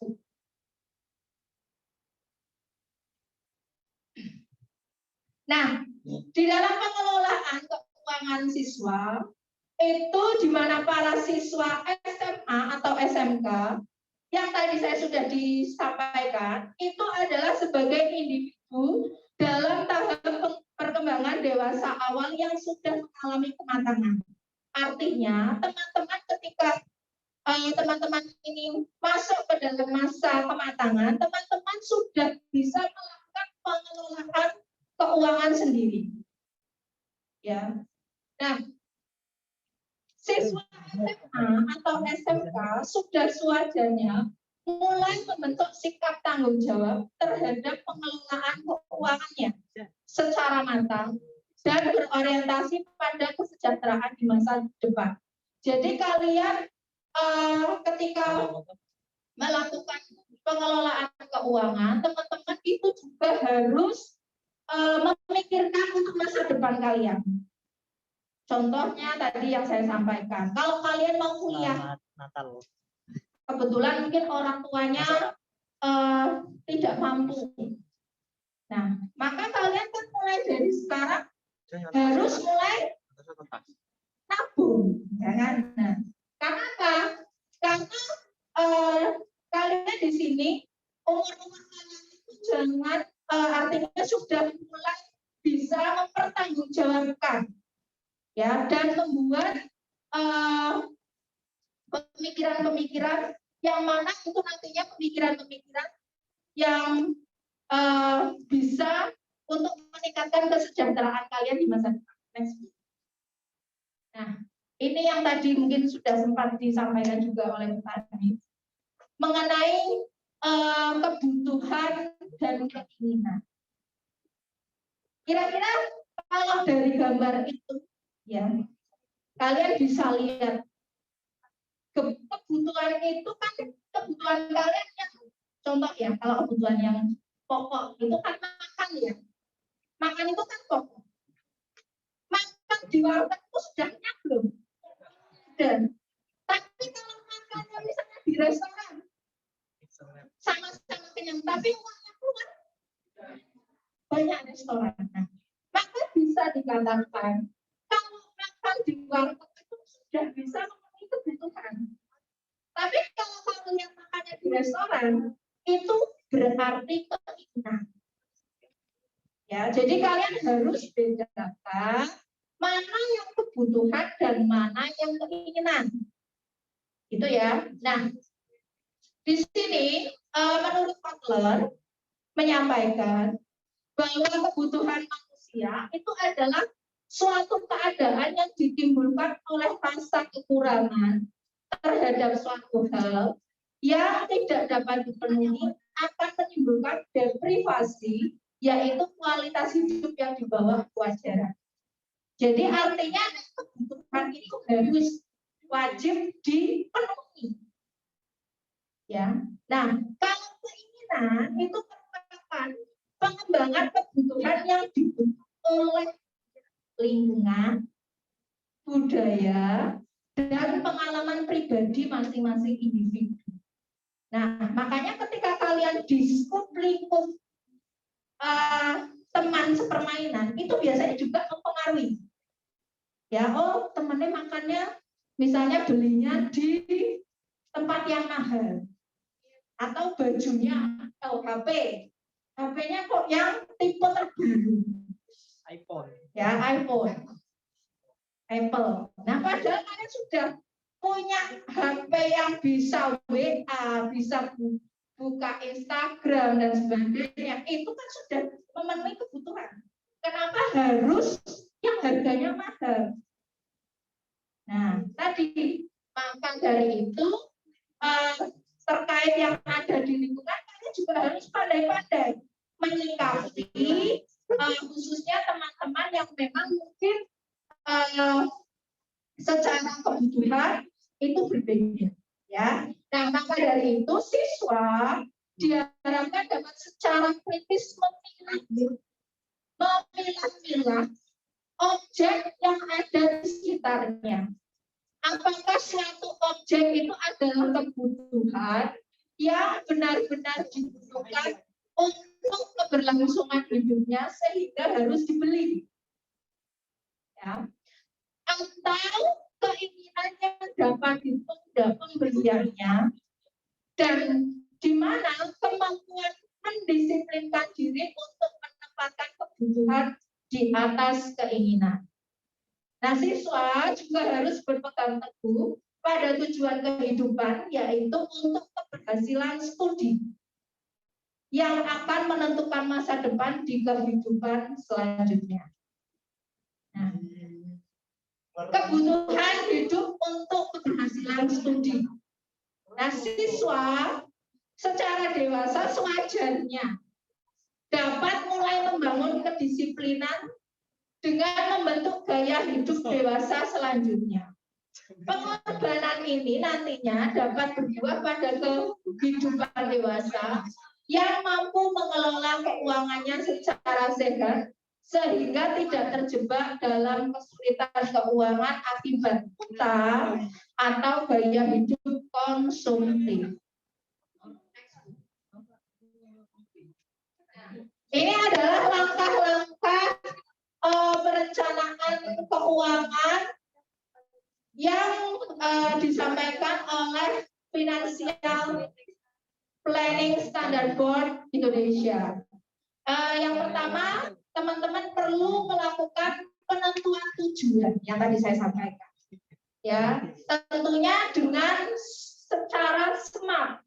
Ya, harus benar-benar berpikir bagaimana merencanakan untuk mencapai tujuan tersebut. Kemudian memeriksa kondisi keuangan. Nah, teman-teman harus tahu kira-kira kondisi keuangan teman-teman sekarang itu bagaimana kalau mau mencapai tujuan tersebut. Ya. Kemudian yang ketiga, mengumpulkan informasi data yang relevan terkait investasi.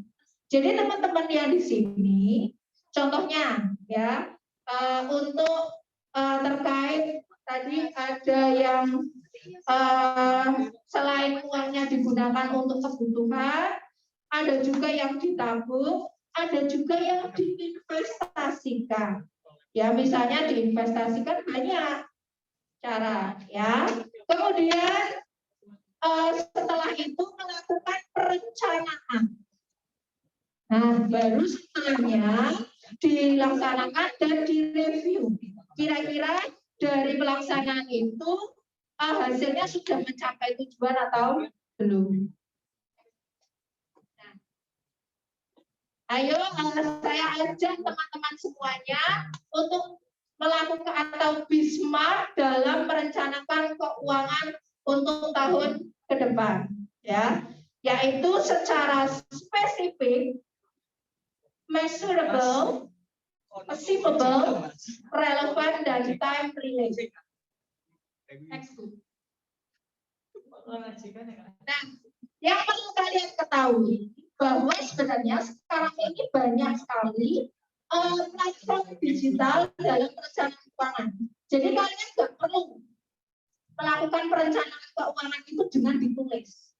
Kalian bisa menggunakan smartphone kalian karena di situ sudah banyak sekali platform digital yang bisa kalian manfaatkan untuk mengatur keuangan kalian. Nah, di mana di dalam platform digital itu kalian bisa manfaatkan untuk perencanaan keuangan, ya, dengan mempertimbangkan faktorial keamanan, kenyamanan, dan keandalan. Selain itu juga kalian bisa melakukan transaksi keuangan, ya, karena mungkin sudah banyak adanya m-banking. Nah, itu juga perlu kalian cek platform mana yang memang secara penggunaan itu adalah aman, khususnya terkait data-data pribadi kalian. Next. Oke, terima kasih. Nah, sedikit sebelum saya akhiri, bahwa sebuah rencana itu adalah jembatan untuk mewujudkan impian-impian Anda. Nah, pekerjaan Anda itu hanyalah membuat rencana atau jembatan tersebut menjadi kenyataan. Jika apa yang Anda lakukan adalah berdiri pada sisi yang berseberangan dengan impian Anda, maka impian Anda akan tetap menjadi sebuah impian. Terima kasih. Assalamualaikum warahmatullahi wabarakatuh.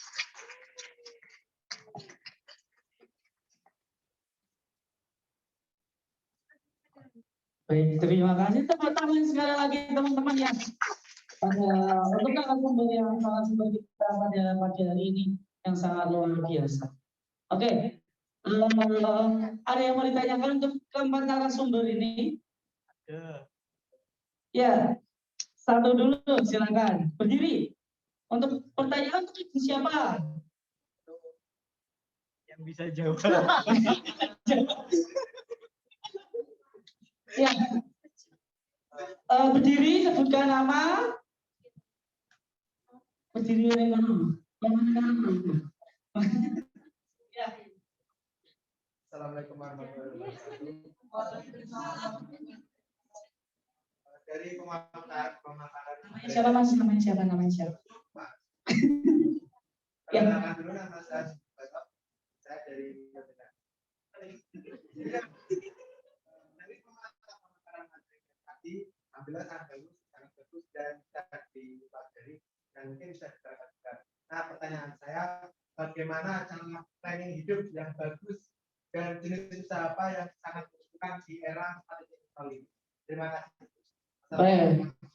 Waalaikumsalam. Teman-teman Bapak Husni ya. Intinya jenis usaha apa yang bagus ya di era 5.0. Sebenarnya 5.5.0 ya, bukan 5.0 lagi, 5.0 gitu. Sama apa lagi tadi Mas Husni? Planning hidup yang bagus di era Ya, pokoknya itu. Oke, untuk selanjutnya ada yang mau tanya atau satu? Itu aja. Mungkin yang ingin menjawab. Oh iya, sudah situ. Oke, terima kasih. Saya sambil duduk ya, kita sambil santai-santai saja. Bahwa wirausaha atau pekerjaan apa ya yang tepat begitu ya, yang bisa dilakukan, yaitu yang sesuai dengan skill. Jadi yang kita sukai, yang sesuai dengan skill itu merupakan yang tepat.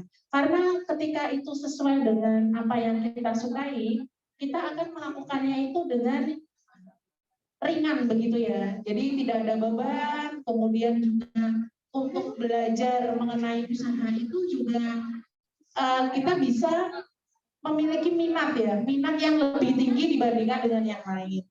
Kecuali memang itu adalah hal-hal yang sifatnya kita harus mempelajari. Bu Anis tadi sudah menyampaikan bahwa salah satu contoh yang bisa kita lakukan itu adalah investasi. Sekarang investasi itu tidak hanya dari kalangan yang memiliki uang miliaran atau triliunan.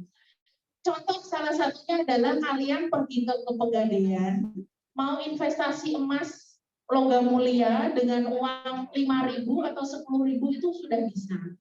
Kalau misalnya dilakukan setiap minggu atau dilakukan itu setiap hari begitu ya, itu nanti lama-kelamaan pastinya akan menjadi tumbuh. Tidak hanya itu, misalnya investasi saham ya, karena saham sekarang itu dijualnya per slot itu sangat minim sekali. Memang diupayakan kaum generasi yang Z, generasi milenial ini bisa terjamah begitu ya. Jadi tercover oleh berbagai generasi. Sehingga hal-hal yang seperti itu bisa kita pelajari begitu. Kalau misalnya skill tadi itu kita belum mengetahui, oh saya itu skillnya di mana sih, apa sih bakat saya, apa sih minat saya, kok saya belum tahu ya sampai sekarang ya lah. Itu bisa saja dipelajari dengan kondisi yang seperti itu. Demikian dari saya. Untuk ya, satu penanya lagi ya saja ya. Siapa ya, silakan untuk berdiri ya.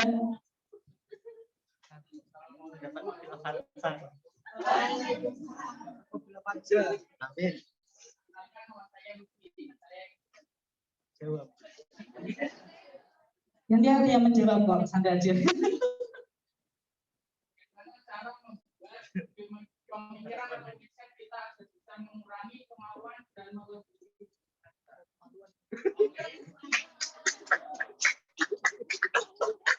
Bagaimana cara merubah mindset kita agar mengurangi kemauan, lebih mementingkan kebutuhan seperti itu ya? Oke, mungkin siapa yang ingin menjawab dulu?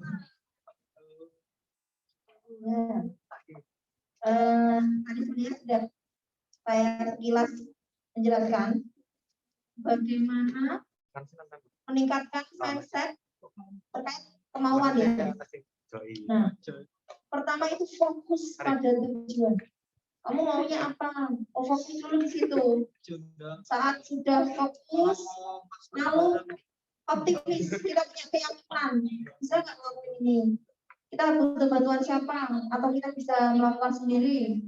Kalau memang butuh bantuan, butuh tanya dengan orang yang sebelumnya sudah melakukan usaha, atau mungkin peluang bisnisnya menjanjikan. Oh, trik-triknya kayak gimana nih? Teknik marketingnya bagaimana? Nah, dari situ kita belajar untuk apa tadi? Mandiri bagaimana? Misalnya kita berupaya kita apa namanya? Sales sendiri, nyelesin sendiri usaha kita. Oh, dari via WhatsApp, Instagram, itu insya Allah walaupun cuma 1-2 dulu yang nyantol, itu pasti bisa. Tapi kan kalau dengan nggak ada keuletan, nggak fokus dengan tujuan, itu semuanya sia-sia. Jadi proses mau awalnya masih belum terjual usaha kita, itu nggak masalah, itu proses. Nanti awalnya sehari satu, nanti lama-lama sehari bisa 5. Dan banyak sekali orang-orang yang berjualan di TikTok sekarang banyak, karena dia dulunya juga nggak mungkin langsung banyak. Dia dulunya awalnya nggak laku, kadang sehari cuma 1 atau nggak pernah, atau mungkin ada yang langsung 5. Tapi itu fase naik turun orang berjualan atau berwirausaha. Jadi semuanya itu harus fokus. Kalau mau difokuskan, diniatkan untuk menjadi wirausaha, harus optimal di sana. Jangan sampai kedistrak atau terganggu dengan pemikiran, ya sudah kayaknya aku udah nggak sanggup nih. Itu akan mengganggu sekali itu nanti kalau mau jadi entrepreneur. Gitu ya. Oke. Ya, makasih. Sama-sama. Oke. Sangat antusias sekali peserta hari ini. Ini sebenarnya cuma tanya lagi pun, cuma ya sudah semakin siang dan teman-teman juga mungkin tadi saya berikutnya. Baik, saya ucapkan terima kasih untuk para narasumber kita yang sangat luar biasa. Oke. Ini teman-teman sudah fokus untuk melanjutkan kegiatannya. Saya ingin sebuah ice breaking sebentar deh. Ya, ice breaking sebentar. Namanya konsentrasi. tempo konsentrasi sama tempo fokus. Ya. Oke, saya contohkan lebih dulu ya. Sampai tempo konsentrasi. Satu ya. Tempo konsentrasi. Konsentrasi dimulai 1, 2, 3, 4, 5, 6, 7, 8, 9, 10, 11, 12. Hah? Ulangi ya. Nanti kita lakukan sama-sama. Ini lagi. Repot. Ya. Tempo konsentrasi. Konsentrasi dimulai 1, 2, 3, 4, 5. Tenang ya. Oke. Coba berdiri yuk. Teman-teman berdiri, monggo. Apa yang mengatur?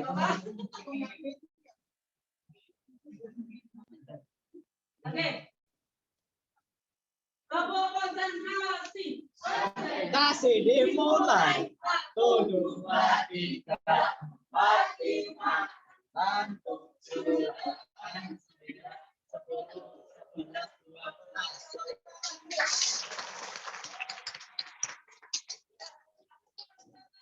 Kanan, kiri, kanan, lihat, ikut, kanan, kanan kiri, kembali ikut, ini.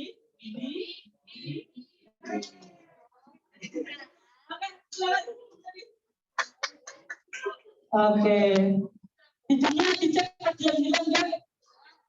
Jangan ya, aman. Baik. Satu lagi, namanya tempo fokus. Kalau tempo fokus, ada lagunya, ya. Seperti dia lagunya. Nah,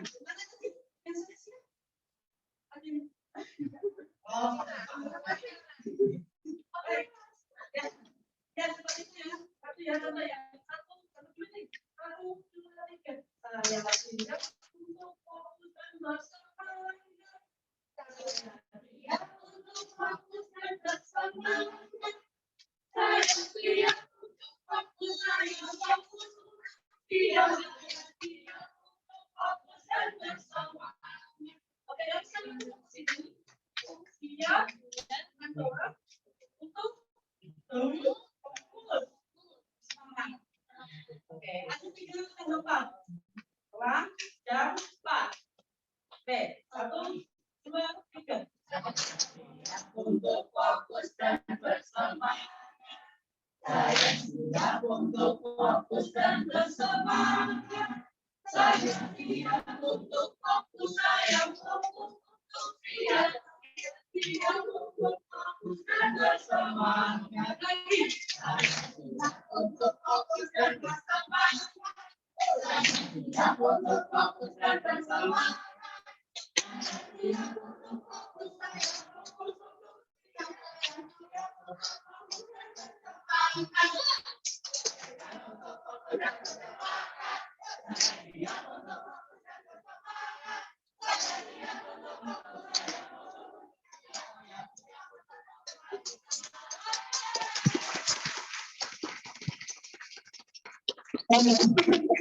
Energi sekali teman-teman gitu ya. Oke, selanjutnya adalah sesi foto. Oke, ada kabar dari Kak Saifuddin.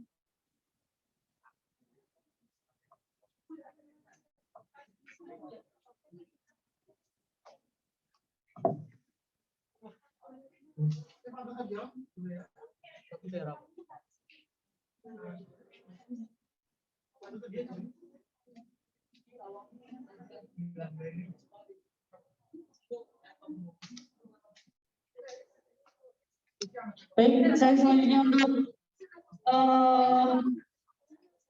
penyerahan yang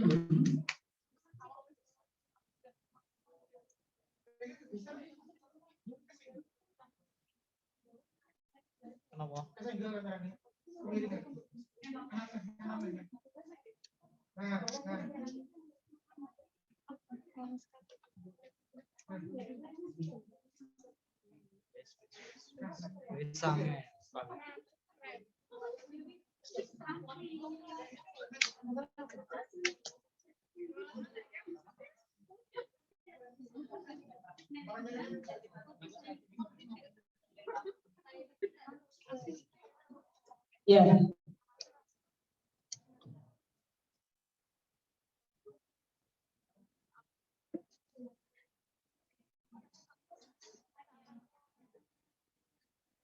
Baik, dari teman-teman di sini ya. Nanti dari UNES mau buka kayak kedai konseling nggak? Maksudnya kayak ruang konseling gitu. Buka ya? Oh, ya dari teman-teman yang misalkan nih biasanya kalau saya kan juga ada di kampus PGRI, saya masih kuliah di UGRIS seperti itu, jurusan bimbingan dan konseling. Semester akhir. Saya mantap. Saya semester akhir. Ya mungkin dari generasi tadi sudah pernah dengar saya menggali itu lagi. Saya lagi ternyata ada hubungan dan lain generasi. Ada diajari oleh psikologi pendidikan waktu itu. Jadi di BK Ubus itu BK rasa psikologi itu. Jadi ada psikologi sosial, psikologi pendidikan, umum, remaja, anak, dewasa, terus level sampai umat katanya. Ya seperti itu. Jadi dari teman-teman yang ingin biasanya nih ingin berkonseling, bingung nih, nggak ada temanku saya percaya, misalkan gitu kan, nah temanku nggak bisa dipercaya, silakan bisa datang ke UNIS, ya mungkin bisa lewat Kak Saifuddin, nanti bisa diarahkan oleh Kak Saifuddin untuk ke tab apa psikologi. Kalau misal bingung nih atau mau ke lab psikologi, ada UNES agak bingung, nah bisa juga di dinas DPH juga ada ruang konseling seperti itu, ada pelayanan untuk konseling seperti itu. Soalnya teman sekarang itu udah bisa dipercaya kadang gitu ya. Ya, teman sekarang udah bisa percaya bahwasanya saya mau curhat nih, masalahnya sangat intens sekali gitu. Baik.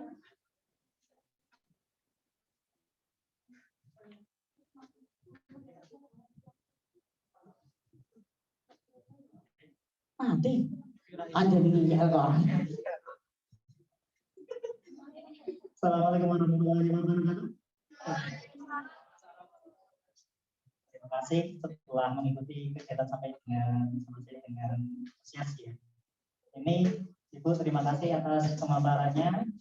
Sebenarnya nanti ke depan ya bisa lah, ini misal ada teman-teman mau tanya bisa dibantu. Terus barangkali ke depan mau ada kegiatan lagi bisa komunikasikan bareng nanti. Dan apa ya, ini di Saka Kencana itu salah satu yang kita adalah genre harus berencana, dan ini bagian perencanaan itu ya apa ya jadi tidak selalu semata-mata melulu kalau Saka Kencana satuan kerja keluarga berencana berarti tentang kependudukan keluarga berencana dan kesejahteraan keluarga itu tidak seperti itu.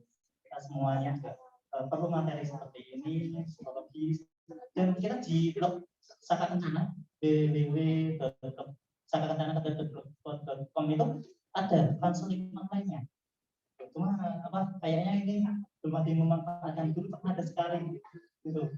Barangkali nanti kok apa dari kita kekurangan ilmu bisa tanya-tanya ke termasuk juga apa ya terkait dengan apa ya ilmu, bagaimana sih kita mendapatkan keuangan yang cukup gitu, karena kita semua itu ya tidak hanya di Saka Kencana, ini semua itu juga aktif di pangkalannya masing-masing.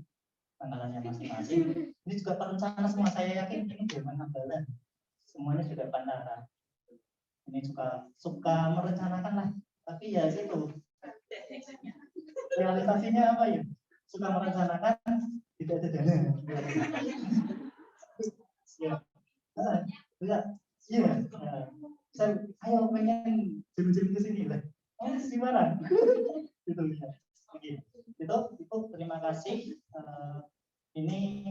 ada sedikit kenang-kenangan dari kami, mohon diterima ya, sama dari langsung. Ya.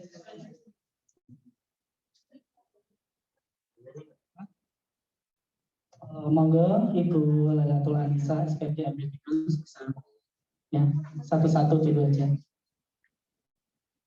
Ya sini ya Mas Gatan atau siapa yang mau foto ini? Yang mau foto siapa? Ayo. Ya.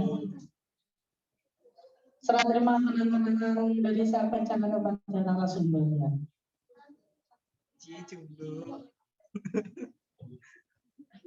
Iya, nggak apa-apa. Yang banyak.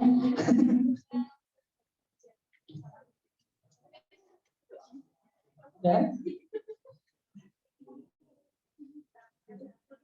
Iya.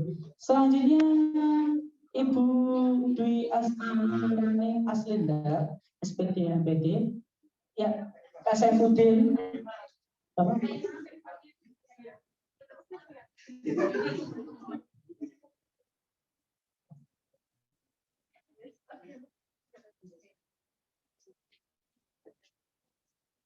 Jadi perlu diketahui Dwi Astarani Aslinda ini adalah dekan Fakultas Ekonomi dan Bisnis.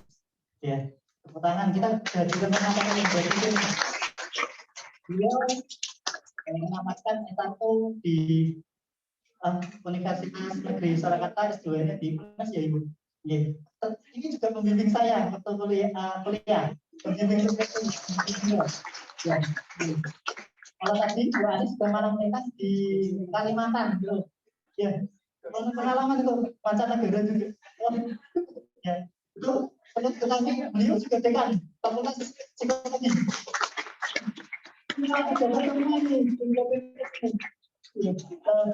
Terus yang ketiganya, berarti siapa? Ibu Astrid Rizka Widyastika Santoso. Kepada Kak Santoso, monggo ke depan. Ya, perlu diketahui Bu Astrid ini adalah Kaprodi Psikologi. Ya. Kemudian Kak Santoso adalah sekretaris Saka Kencana. Kalau tadi Kak Imam adalah juru adat kita dari Saka Kencana. Kalau saya sendiri, ya. Ketuanya.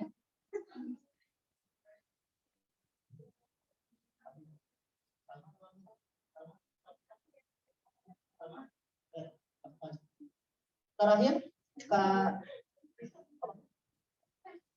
Iya, dan terakhir Ibu Cahya Amelia Tirta Sapitri, MPSI Psikolog, dan Kak Alfifa, ya. Sebelah sini kan. Dan ini Kak Cahya Amelia Tirta Sapitri. Ini sekretaris LPPM Universitas Taman Suri. Pejabat tua ini Kak Alfifa adalah Ketua Perhimpunan Komunikasi Informasi dan Edukasi dari Saka Kencana. Ya, itu mohon diterima kenang-kenangan dari kami. Untuk selanjutnya kita sesi foto bersama untuk kenang-kenangan bersama-sama ya. Atau yang foto bareng.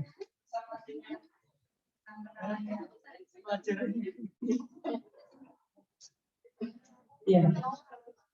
Apa di bawah nggak apa-apa ya Bu untuk kenang-kenangan. Oh, mana?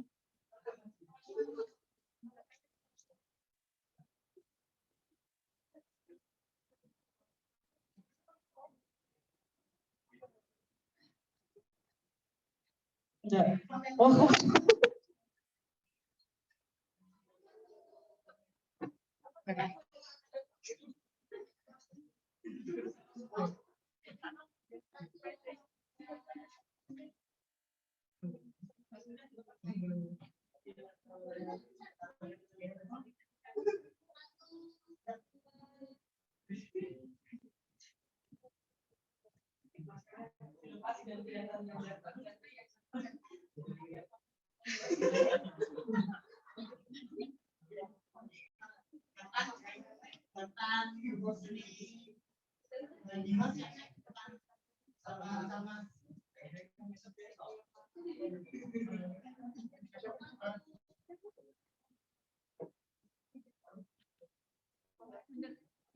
Dunia